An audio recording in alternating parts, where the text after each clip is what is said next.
¿Alguien que nos ayuda? Adrián.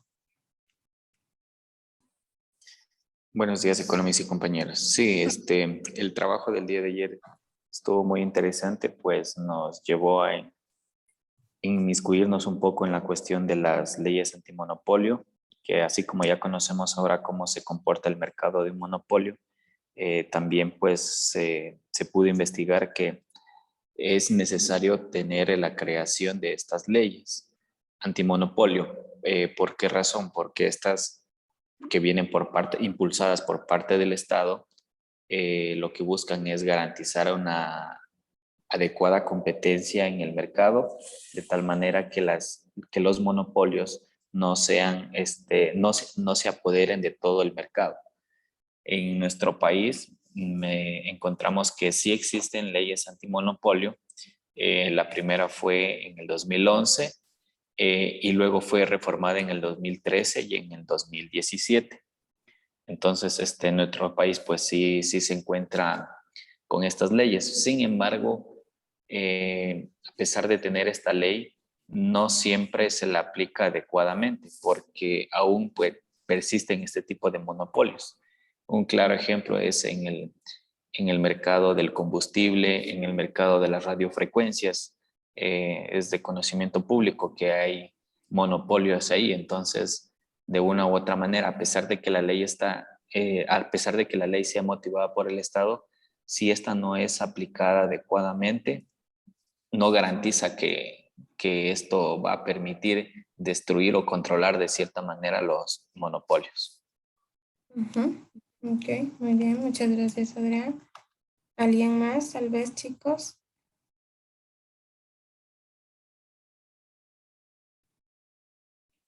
Este economista podría participar. Sí, Dayana, adelante. Bueno, respecto al tema, para la aplicación de una ley antimonopólica, según lo investigado, decía que es importante investigar el mercado, considerando ciertos aspectos como la concentración del mismo respecto a una empresa. Em, Decían que si un mercado es altamente concentrado, cuando una empresa o varias empresas, bueno, un grupo de tres máximo, decían que si concentran el 60% del mercado es porque existe un monopolio evidente. Y también cuando en la demanda de un producto es inelástica, cuando existen pocos bienes sustitutos. Otro aspecto que también consideraban era que eh, cuando la entrada a cierto mercado era muy, o sea, el alto costo de entrada también era otro aspecto que creaba este mercado de monopolio, ya que se considera la dificultad de aprovisionarse de insumos o bienes de capital muy exclusivos. Y también existía acuerdos de concentración horizontal cuando una empresa adquiere activos de otra empresa, digamos en el mismo ramo productivo, o estas también se fusionan para concentrar toda la industria. Ya, muy bien. Gracias, economista. Gracias, Dayana. ¿Alguien más, chicos? Yo dicen quiere acotar algo, A ver, Gabriela. que la concentración y los monopolios y el poder de mercado están generando abusos y prácticas desleales en las cuales los mayores afectados son las familias ecuatorianas, porque al encontrar productos de mala calidad o precios excesivos, se busca evitar que un grupo económico use a los medios como sistema de propaganda para desprestigiar a la competencia. Muy bien. Gracias, Gabriela. ¿Alguien más, chicos? Que las... Síganos, Antonio. Ya. O sea, o sea, digamos, una idea de que, o sea, las leyes antimonopolio se aplicaban, digamos, a aquellas empresas que, o sea, concentraban gran poder del mercado digamos, obtenían gran poder en el mercado si es que no lo hacían digamos, si es que lo hacían, digamos, con actos que no son inocentes, o sea, o sea, a veces se ponen de acuerdo entre algunas empresas para poner precios y así. O también, en cambio, digamos, en algunos sitios, digamos, a veces esas leyes antimonopolios, digamos, cuando hay una empresa que ofrece, digamos, un mejor producto a mejor calidad y a menor precio y así, y a pesar de eso, digamos así, obtiene un gran poder de mercado, digamos que esas leyes no se aplicarían a esas empresas, de monopolios naturales, digamos así, Ujú, porque lo exacto. hicieron, o sea, de manera legal, no, no concentraron gran parte del mercado así por así. Ya, muy bien, gracias, Anthony. Ricky, ¿iba a hablar? Sí, economista, buenos días, compañeros. Buen día. En cuanto a lo que nuestro grupo investigamos, fue que en el caso de existir los monopolios, las principales consecuencias recaen en la sociedad, ya que perjudican el beneficio social. Entonces, a lo que están enfocadas principalmente estas leyes son al abuso del poder, a controlar esto, a los acuerdos de las concertaciones, a las prácticas desleales y en algunos casos hay ayudas públicas, las cuales son las instituciones gubernamentales las que apoyan a que haya un poder de una determinada empresa, la cual les perjudica a las demás. Ujú. Gracias, Ricky. Bien, me parece que no hay más participación. Bien, gracias a todos chicos por sus aportes. Realmente el tema de la ley antimonopolio, como ustedes lo manifestaban, pues se vuelve estrictamente necesaria para tratar de frenar esos daños que sufre la sociedad en su bienestar. Sin embargo, como lo mencionaban ustedes también, no siempre en la práctica se cumple tal cual la intención lo propone, ¿no? Entonces, hablábamos ya en clases anteriores de temas de corrupción, que incluso relaciona mucho al aparataje estatal que está regulando o haciendo cumplir funciones, pero que de todas maneras, pues, frena algunos comportamientos excesivos, ¿sí? Tanto por parte de los vendedores como monopolios, como por tanto por parte de los compradores cuando fusionan como un monosol. Entonces, en ese sentido, también mencionaban ustedes el tema de los monopolios naturales. En ese caso, la ley no aplica tal cual al resto de comportamientos porque muchas de las veces se trata de empresas, incluso públicas, que necesariamente tienen que funcionar en ese sentido, ¿sí? Como un monopolio. Hablaríamos, por ejemplo, de las empresas eléctricas, de la red de agua potable, que existe una sola empresa que está abasteciendo del servicio a toda la población, pero que para que no exista ese poder sobre el mercado, el Estado es quien subvenciona o cubre parte de estos costos para que el precio que está destinado a la sociedad pues no sea elevado, o sea, estemos todos en la capacidad de acceder a este servicio, ¿sí? Entonces, en esos casos, pues, no se va a aplicar la ley tal cual se la ha establecido en el caso de estos monopolios naturales. Y de hecho, muchas de las veces resulta más eficiente que se produzca el bien o el servicio a través de estas empresas, cuando existe una sola. ¿Por qué? Porque en los procesos productivos muchas de las veces resulta menos costoso producir a gran escala que si se lo produciera o se distribuyera un servicio por diferentes empresas, ¿sí? Cuando la producción es en menor cantidad, muchas de las veces los costos serán más elevados, ¿sí? Que a producirlos a gran escala. Entonces, ciertos monopolios naturales pues están en ese sentido justificados, ¿sí? Vendrían a ser incluso necesarios, ¿ya? Entonces, en resumen, lo que se trata acá es de impedir que las empresas pues adquieran un poder de mercado que sea excesivo sobre sus habitantes, ¿sí? Y si es que en caso ya adquirieron un poder de mercado, pues limitar el uso de este poder de aquellas empresas que lo hayan adquirido. ¿ya? Entonces, lo van a hacer a través de todo ese conjunto de leyes, de reglamentos normativos que están destinados a fomentar pues esa mayor competencia en los mercados de una economía, ¿sí? Entonces, la idea es que se vaya limitando estos comportamientos o estos tipos de mercados que de hecho son permitidos en el mercado, ¿sí? Una ley antimonopolio no nos dice que no van a existir monopolios o al menos no nos garantiza eso, pero sí nos dice que vamos de alguna manera a corregir ciertos comportamientos, ¿ya?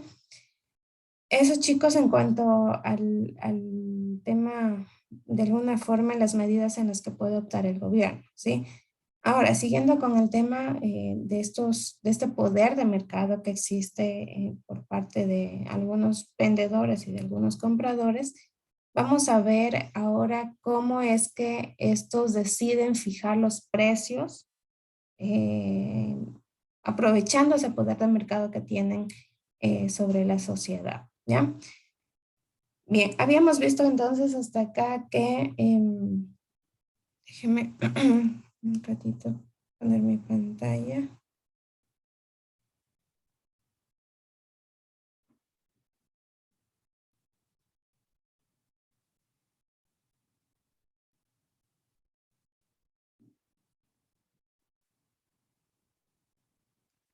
Bien.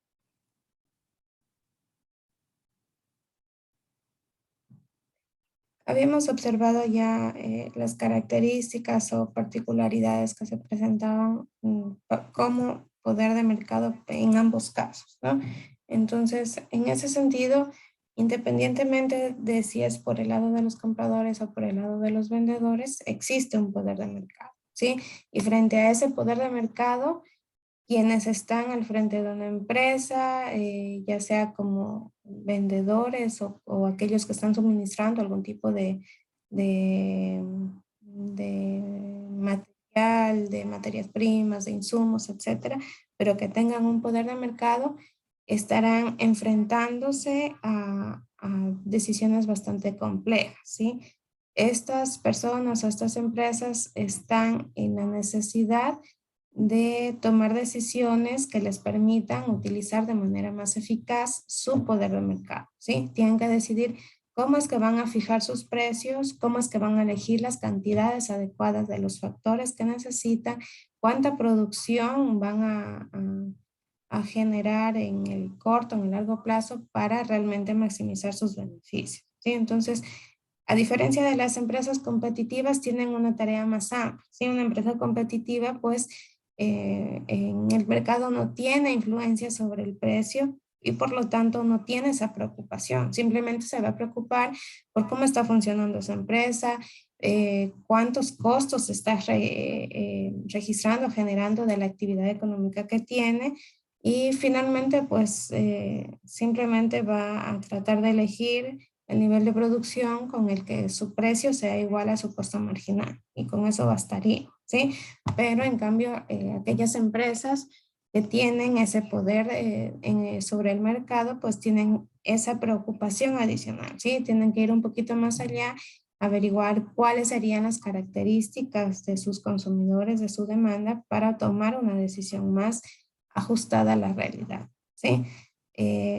Aunque estas empresas que tienen poder del mercado estén fijando un precio único para el producto que están ofreciendo, deben realizar una estimación, una aproximación de la elasticidad que presenta su demanda, ¿sí? Para saber cuál debe ser el precio al que deben poner a disposición su producto, ¿sí? Entonces, muchas de las veces los mejores resultados se dan utilizando algunas estrategias de precios, pero estas estrategias suelen ser más complicadas para ponerlos en práctica, ¿sí?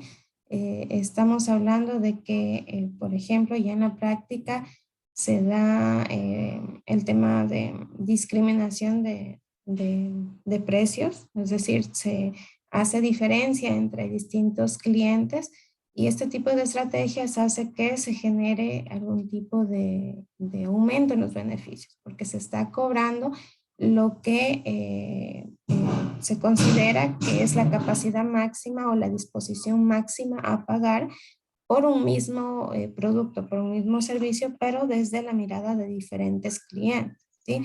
Son algunas estrategias que vamos a revisar. Ahora nos vamos a enfocar en la primera parte, pero de hecho todas las estrategias lo que tratan es de capturar la mayor parte del excedente del consumidor, ¿sí? Y de hecho ese es pues el poder que tiene un monopolio sobre el mercado, ¿sí? Aumentar sus beneficios a costa del consumidor, a costa del beneficio o del excedente que podría recibir el consumidor, ¿ya? Entonces, la primera parte en la que nos vamos a enfocar es en la captura de este excedente del consumidor, ¿sí? Como les decía, todas las estrategias que de ahora en adelante vamos a revisar, todas buscan capturar ese excedente del consumidor, ¿sí? Y de manera directa, pues sería transferido hacia el excedente del producto, ¿ya? Entonces, vamos a suponer acá una empresa que vende toda su producción a un único precio, ¿sí? Con esa idea, esta empresa logra maximizar sus beneficios, eleva su precio hasta llegar a un nivel que nos indica también cuál va a ser esa producción máxima a la que llegue, ¿sí? Y encontramos pues un punto de intersección. Vamos a ir a gráfica.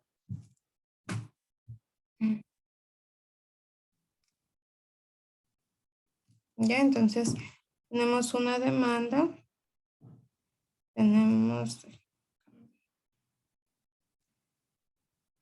el ingreso medio, que son las curvas que veníamos utilizando para indicar nuestro zona.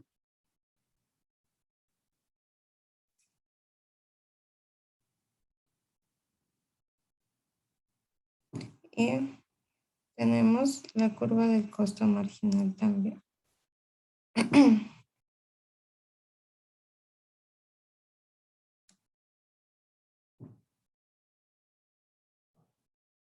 Ya, iniciamos en una situación en donde consideramos que la empresa establece un precio 1.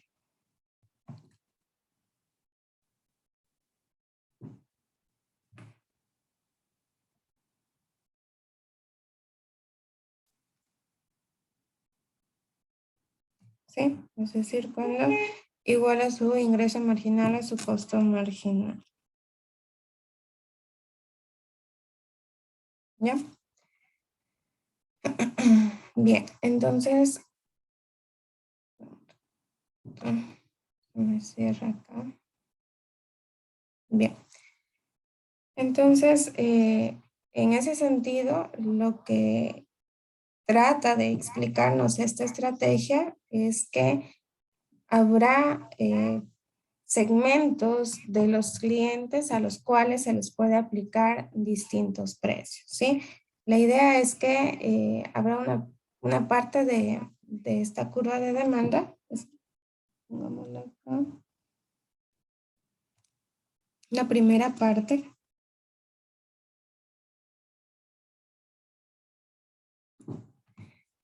de esta curva de demanda que estarían dispuestos a pagar un precio superior al precio único que está estableciendo la empresa, ¿sí? Entonces, si la empresa tomara la decisión de subir el precio, eso le implicaría a esta empresa perder algunos clientes, ¿sí? A lo mejor lo hace por la idea de que sí hay consumidores que están dispuestos a pagar más, pero por otra parte, pues está la consecuencia de que se perderían algunos clientes, ¿sí? Y lógicamente, pues a un precio más alto, saben ustedes, se reduce la producción, entonces venderían menos, obtendrían menos beneficios, ¿sí? Entonces, así de simple no lo puede hacer.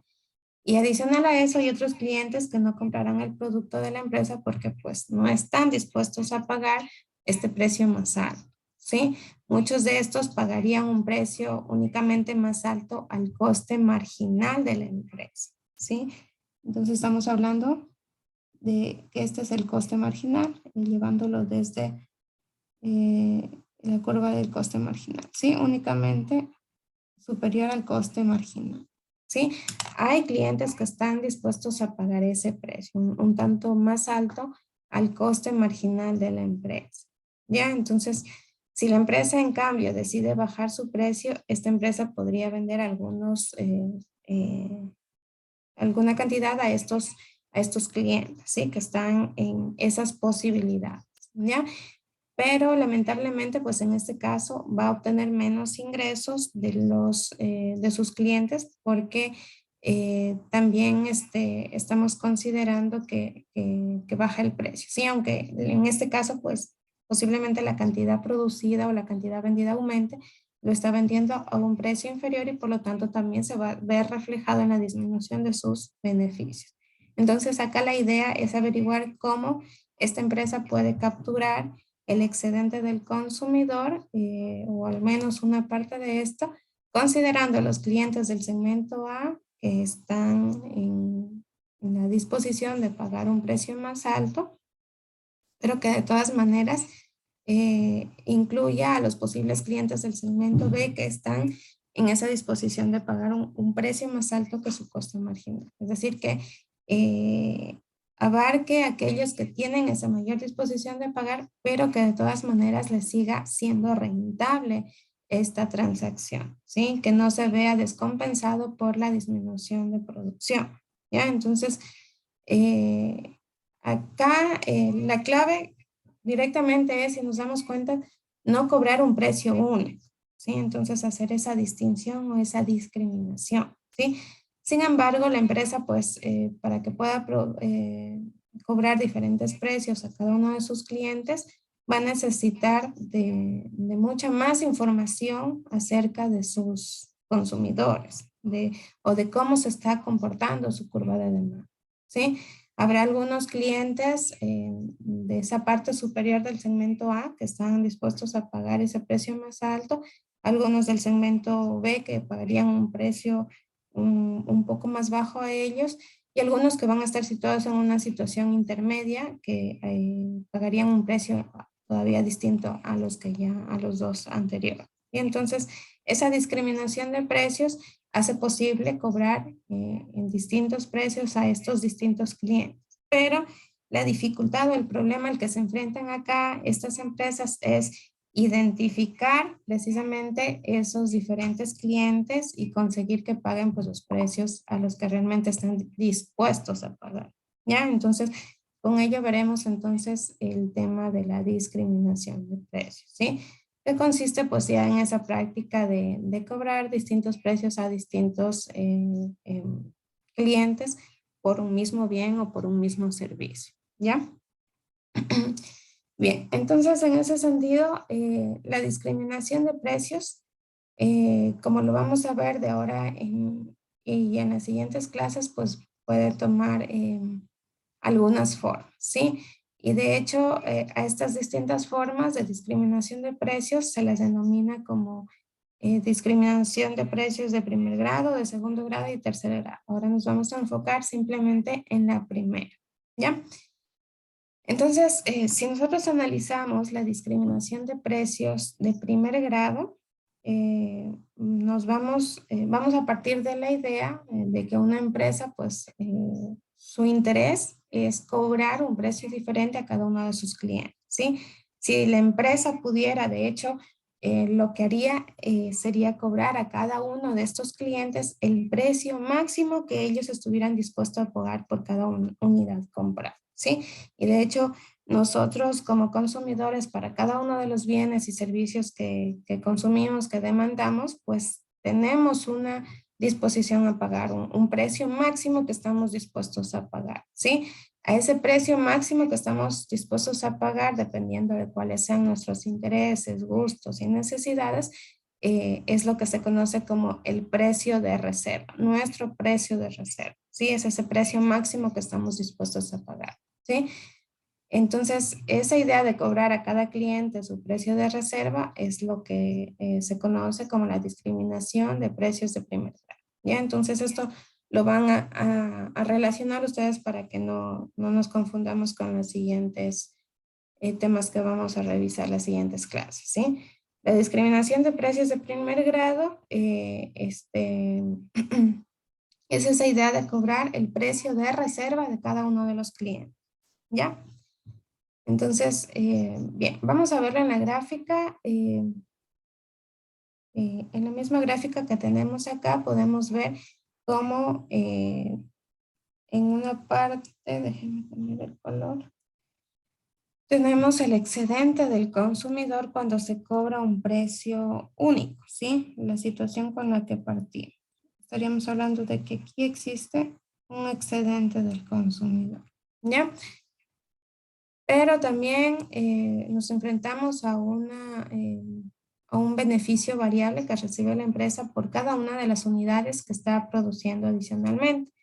Esos beneficios variables, en cambio, están reflejados acá. Toda esta parte, ¿sí? Toda esta parte refleja los beneficios variables que se van consiguiendo por cada unidad de producción, ¿ya? Y finalmente lo que nos interesa en este caso analizar son los beneficios adicionales que obtiene la empresa con la discriminación de precios. Ahora, vamos a suponer que existe una discriminación perfecta de precios, ¿sí? Vamos a ver qué pasa si la empresa puede hacer esta práctica de forma perfecta, ¿sí? Es decir, cobrar el precio máximo que cada uno de sus clientes, consumidores están dispuestos a pagar, ¿ya? Entonces, acá, partiendo de esa idea, la curva de ingreso marginal ya realmente no es muy indispensable, no es muy importante para el análisis o para la decisión que puedan tomar en cuanto a la producción la empresa, sino más bien que el ingreso adicional que se está generando por cada una de las unidades adicionales que se están vendiendo, viene a ser directamente el precio que se está pagando por cada unidad, ¿ya? Ese ingreso que antes analizábamos por separado, en este caso se convierte exactamente en el precio, ¿sí? El precio está reflejando esa disposición a pagar máxima que tienen los consumidores, ¿ya? Entonces, haciendo esta discriminación de precios, vemos cómo realmente para la empresa no se van a ver afectados los costos de producción, ¿sí? Simplemente que van a verse afectados o beneficiados, pues, esas utilidades adicionales que se están generando porque ahora se está cobrando el precio más alto o que pudiese pagar cada uno de sus clientes, ¿ya? Entonces, esa parte la vemos reflejada acá.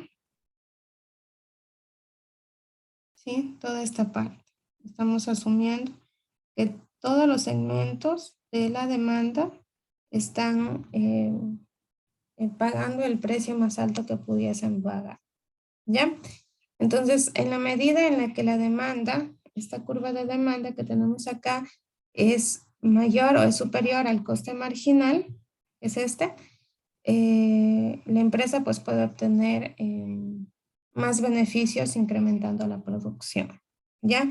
Como cada uno de los clientes está pagando la cantidad máxima que está, que tiene o que está en su capacidad de pagar, la empresa está capturando todo el excedente del consumidor, ¿sí? En ese sentido, el consumidor, recuerden, que tiene o se puede analizar su excedente cuando logra pagar una cantidad de dinero o como precio inferior a lo que realmente le representa la utilidad de un bien o servicio, ¿sí? Entonces, mientras menos pague, mayor será su excedente. Pero en este caso, está pagando exactamente toda el beneficio o la utilidad que le genera el bien o servicio, ¿sí?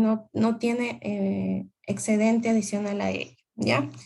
Entonces, eso ocurriría en el caso de que se haga una discriminación perfecta de precios.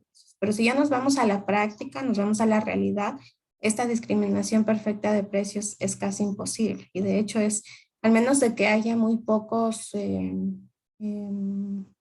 por el lado del monopolio, muy pocos compradores y que estos sean realmente conocidos por la empresa, podría hacerse una discriminación casi perfecta de precios, pero ya en la práctica eso no existe, ¿sí?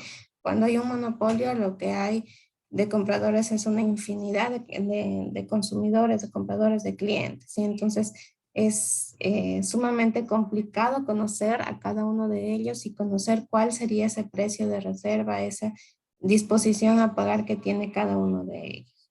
¿Ya? Entonces, va a ser realmente complicado cobrar a todos y cada uno de sus clientes un precio diferente. ¿Ya?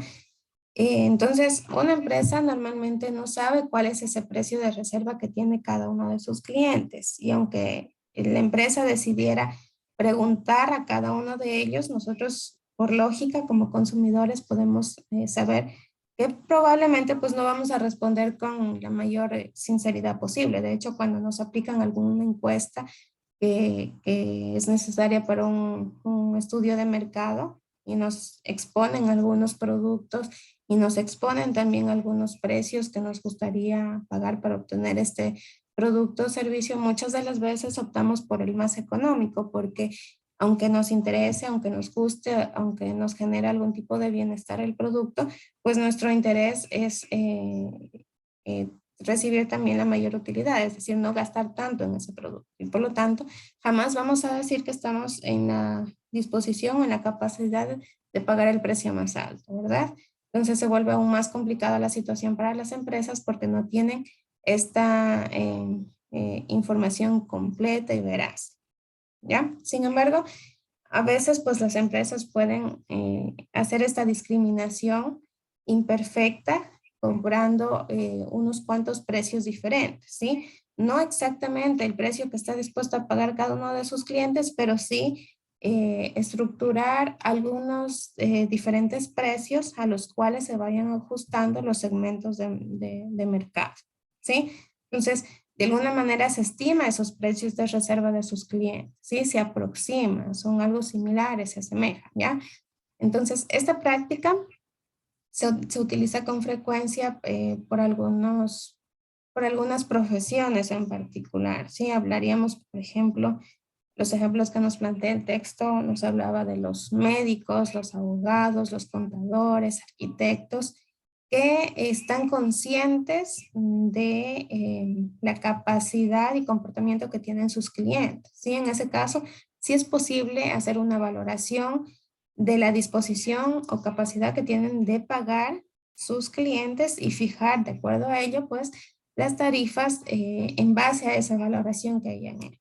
¿Sí? Entonces, por ejemplo, un médico puede cobrar un valor de la consulta, a lo mejor a un precio más reducido, si sabe que su paciente tiene una renta baja y que su disposición a pagar, por tanto, pues es disminuida también. Sí, a lo mejor puede conocer entre sus pacientes que algunos de ellos no tienen seguro o que tienen un seguro que no cubre todas sus necesidades con respecto a otro que tiene una renta muy alta, que tiene un seguro bastante bueno y que está en una mayor capacidad, ¿sí? Entonces, tiene esa libertad de hacer esa discriminación de precios y cobrar estos dos diferentes valores por una misma consulta, ¿sí? ¿Cuál es la idea acá o por qué lo hace? Si no lo hace en ese sentido, probablemente el paciente que no está en la capacidad de pagar esa tarifa más alta, pues recurra a otro médico, a otro consultorio, ¿sí? A un hospital, etc. ¿Sí? Entonces, haciendo esa discriminación de precios, el médico le permite aumentar esos beneficios que tiene por su trabajo. Sí, aunque no le está generando la misma cantidad de ganancia que un paciente con una renta más alta, de todas maneras está aumentando sus beneficios. De todas maneras es un paciente más. ¿Sí? De todas maneras está pagando algo. ¿Ya? Entonces, esa es la idea de hacer esa discriminación de precios. ¿Sí? El texto nos ponía otro caso en cuanto a los contadores, que de hecho son los que tienen más facilidad de acceder a la información económica, financiera de sus clientes, porque están llevándoles, pues, lógicamente sus registros de ingresos y egresos y demás. ¿Sí? Entonces, ellos saben quién estará en capacidad de pagar una tarifa más alta que otros. Y de todas maneras pueden beneficiarse de hacer esa discriminación de precios. ¿Sí? Entonces, esa sería la idea en este caso de hacer esta discriminación de precios. Y de hecho en la práctica lo podemos ver incluso hasta en los casos más sencillos. Si algún vendedor en la calle nota que alguien que le va a comprar sus productos, puede ser que sea una artesanía, se trata de un turista extranjero, pues va a cobrar un precio más alto, ¿sí? Y de hecho ya en lo cotidiano se lo conoce como viveza criolla estas prácticas, pero no es del todo desapercibido para las empresas grandes. También se ve reflejado allá, también se comportan en ese sentido con la finalidad de maximizar sus beneficios. Pero en ese sentido, la idea es que no solo se ve beneficiado el productor, el vendedor, ¿sí? En este caso el monopolio, sino que también de cierta forma amplía este beneficio hacia los consumidores. ¿Por qué? Porque estamos asumiendo que va a haber una mayor producción, unos mayor bienes y servicios para toda la demanda, ¿sí? A diferencia de que si establecieran un precio único y quizás sí algunos consumidores se benefician porque estarían pagando menos de lo que ellos están dispuestos a pagar, pero habrá consumidores también que no podrán acceder a estos bienes y servicios, ¿sí? Entonces, de manera general, el bienestar social sí mejora cuando se hace esta discriminación de precios, ¿sí? No estamos aislando, no estamos excluyendo a la mayor parte de los consumidores. Más bien, les estamos haciendo parte de ellas y en el proceso, pues, se va aumentando los beneficios de la empresa también, ¿ya? Entonces, eso, la idea, bueno, en la gráfica que ustedes pueden observar en el texto, esta idea que les acabo de explicar, déjenme graficar rapidito, lo vemos más o menos así.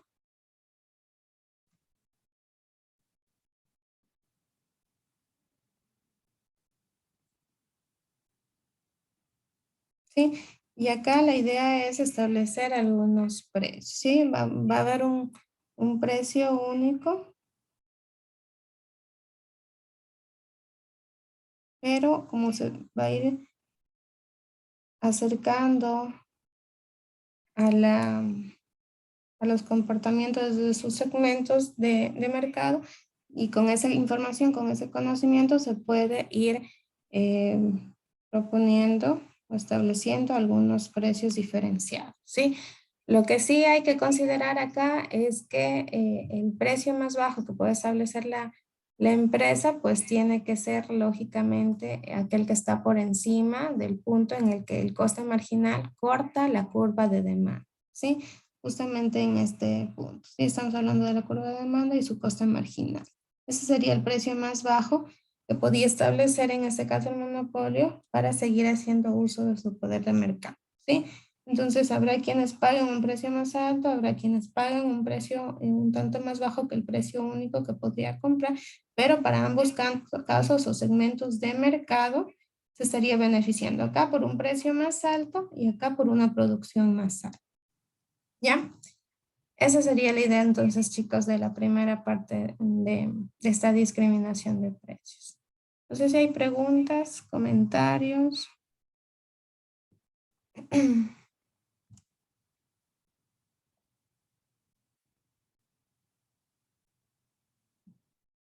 ¿No? Ya, chicos. Bien, entonces, bueno, en la siguiente clase terminaremos de ver el resto de formas que toma esta discriminación de precios, ¿ya? Para el día de mañana, chicos, les confirmo, yo espero realmente poder dar la clase. Estoy con un temita desde el día lunes que nos llamaron a firmar contrato.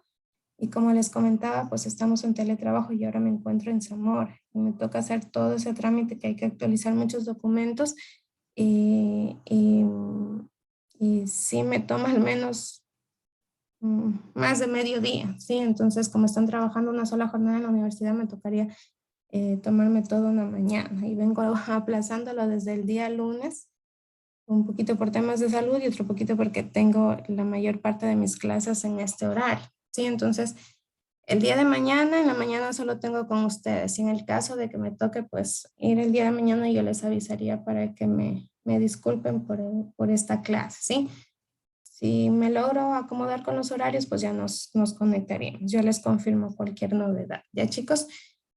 Ya les paso entonces las clases. No sé si hay alguna clase anterior que está pendiente de pasarles.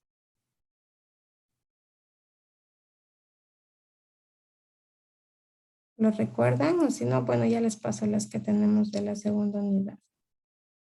Ya, chicos, si no hay comentarios, pues estaríamos terminando la clase por hoy. Sí, agradecerles a todos por su, ok, Adrián, ya voy a revisar. Por su asistencia y por su participación. Cualquier novedad, estamos en contacto a través del grupo de WhatsApp. Que tengan todos un buen día.